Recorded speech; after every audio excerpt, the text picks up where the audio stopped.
Hi, this is Scoggett, and today what I'm going to be doing is I'm going to be making a baby back rib sandwich my way. And I'll have this in several parts and show you how I make it. And this, if you never had one of these, it is fantastic.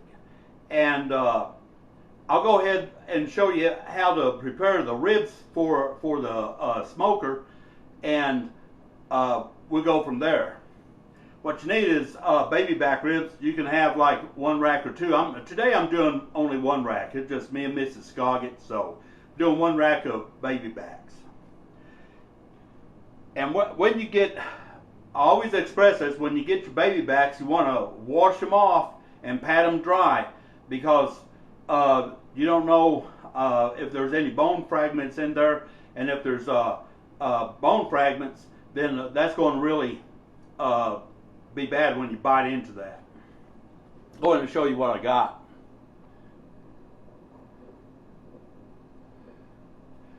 What I've got here is a rack of baby back ribs, and I've already patted it dry with paper towels and washed it off and everything.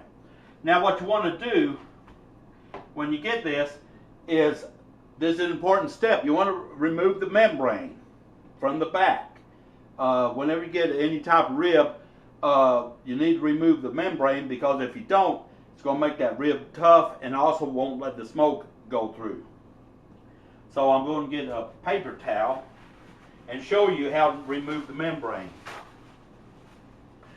I have had several videos where I do baby back ribs and different ribs and always remove the membrane, but I like to show you how to go about doing it. What you do is go up, and there's a little thin, the membrane is a thin coat. And what you want to do is just grab it, and as you can see right there, that's the membrane coming off. You can see it. It's that little piece of skin there. And just grab it and pull it all the way off. It's not hard to do. I mean, it's fairly easy. Sometimes they give you a little bit of problem, but if you get a problem, just put a butter knife under there and just pull it back. I can usually just get it with a paper towel. Now what you want to do after you get your membrane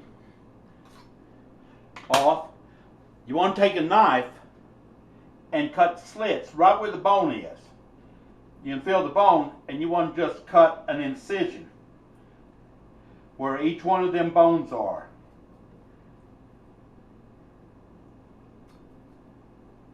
Just like this. Just cut an incision. And I'll explain why in a minute. It's not hard to do. You get a sharp knife like this Hampton Forge, what I have. This is one of the best knives I ever had, and I'll tell you what, it is fantastic. Sharp, razor sharp, and it is great. I use this all the time. This is my go-to knife. I have a chef knife also. Now we put my knife up. Now the reason why I cut the incisions in this rack of ribs is because whenever it smokes, and then I'm going to also wrap it in foil, and I'm going to let it. Let me tell you what I'm going to do on this rack of ribs. I'm going to let it be on the pit barrel cooker for 2 hours. It's just going to hang there on the pit barrel.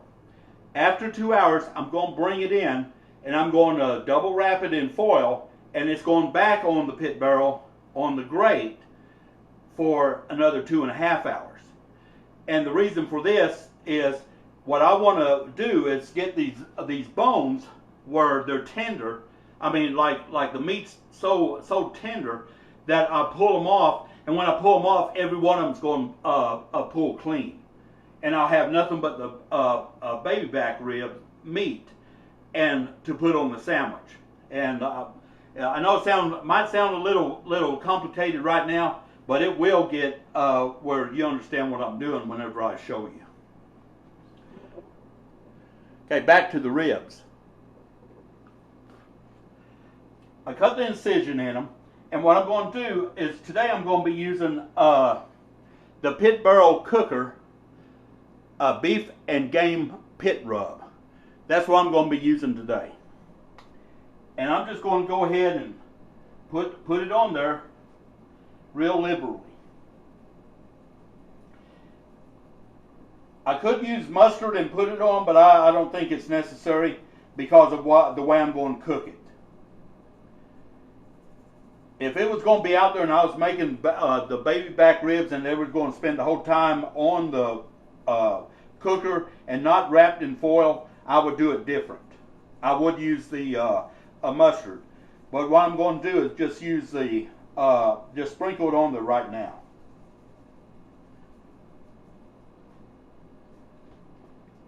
I'm going to turn it over and I'm going to do the other side.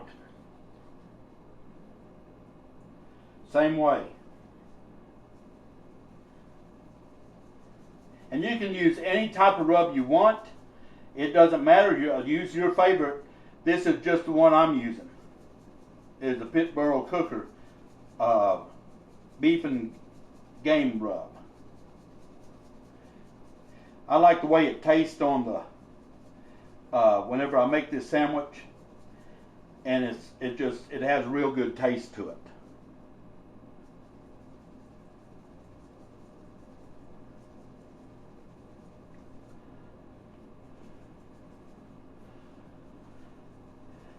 Don't want to come out, but it's coming out.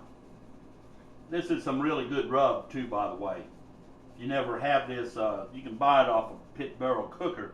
They sell this in 5-pound bags. The Pit Barrel Cooker rub. Kind of pat that on there.